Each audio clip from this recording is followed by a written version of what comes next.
Well, good morning and welcome to Own the Morning. My name is Luke Shortridge. I am one of the pastors at Cedar Creek Church. And if you enjoy Own the Morning, I would encourage you to like, comment, and share. That helps other people find out about this morning devotional.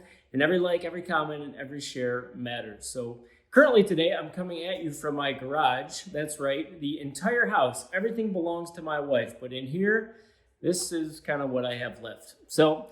Anyway, today I want to talk to you about your friends. I want to talk to you about the people who are closest to you in this life. And maybe you haven't thought about your friends too much, or maybe you tell your friends that you love them. But I've heard it said that if you show me your friends, your closest friends, then I will show you your future. Your friends matter, and they matter a lot. The people that you choose to surround yourself with and to draw on for advice and to attack life's problems with together, they can make you or break you. And I want to share a verse to you today from Ecclesiastes 4:12. It says, "A person standing alone can be attacked and defeated, but two can stand back to back and conquer. Three are even better, for a triple braided cord is not easily broken." We see this all the time in sports, right? We see that people are stronger together. Distance runners, kind of at the elite level, oftentimes they will train with a coach. They'll have a pace setter. They'll have someone to help to push them. And we see this in cycling. We see this in all kinds of different sports, but this is true in our life as well. I have a story that I want to share with you, and this comes from way back 20 years ago when I was brand new in ministry. I was just named the junior high pastor at Cedar Creek Church. At this time, we had one location, and the church was right around 4,000, 5,000 people, which meant that I was suddenly in charge of about 80 junior hires. And I was nervous. I felt completely underqualified. I was 19 years old. And I remember that my first week, we had a program called Next Level on Tuesday nights where we would do a Bible study and we would talk about God and how it applied to their life. But at this time, we had beanbag chairs, which was all the rage. The students just loved these beanbag chairs, and they were stored in one area of the building, an 80,000 square foot building.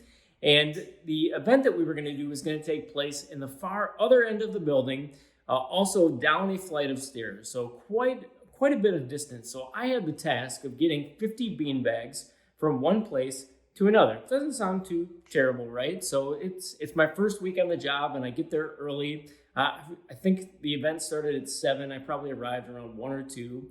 And I thought, well, I'll take my time and I'll start moving these beanbags. So I had to move them also from high to low, and I thought gravity's on my side, no problem. So I take a couple of these big bean bags under my arm, and I start walking down to the place. And it took quite a bit of time to walk all the way down to where I had to go. So then I got the bright idea. I said, I'm going to take these bean bags and I'm just going to throw them as far as I can, right? So I'll take a pile here and I'll make another pile over here. And then I would go to that pile and I would throw them. And I did that for about 2 hours, okay? So I was moving beanbags in total almost 3 hours, and I'm sweaty, I'm exhausted, I'm tired.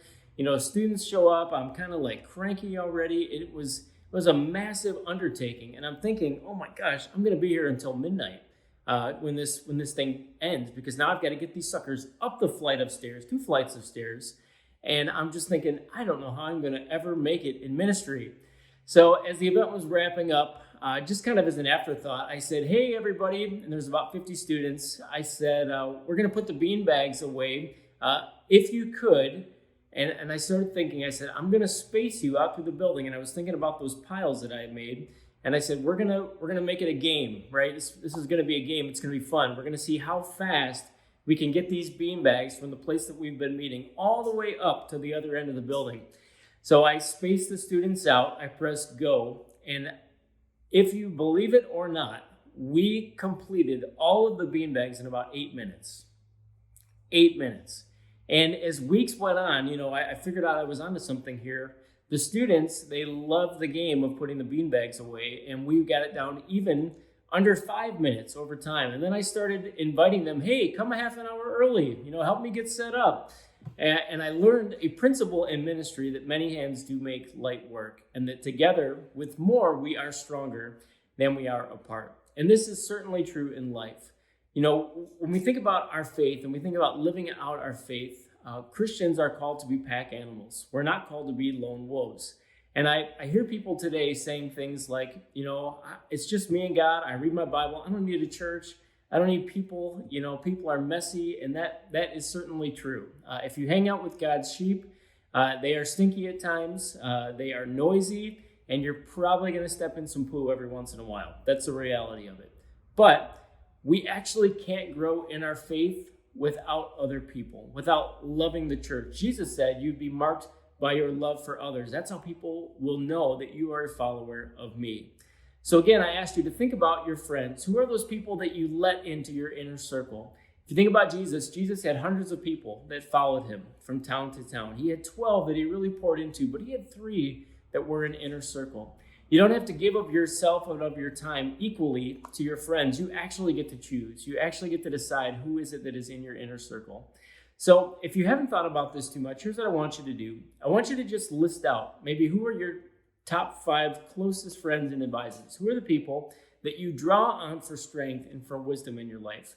Write their names down on a piece of paper and then look at the list. What does this list say about you? What do these people have in common? Is there anybody on the list maybe that should be off the list? Is there anybody not on the list that you would like to get to know more that you think should?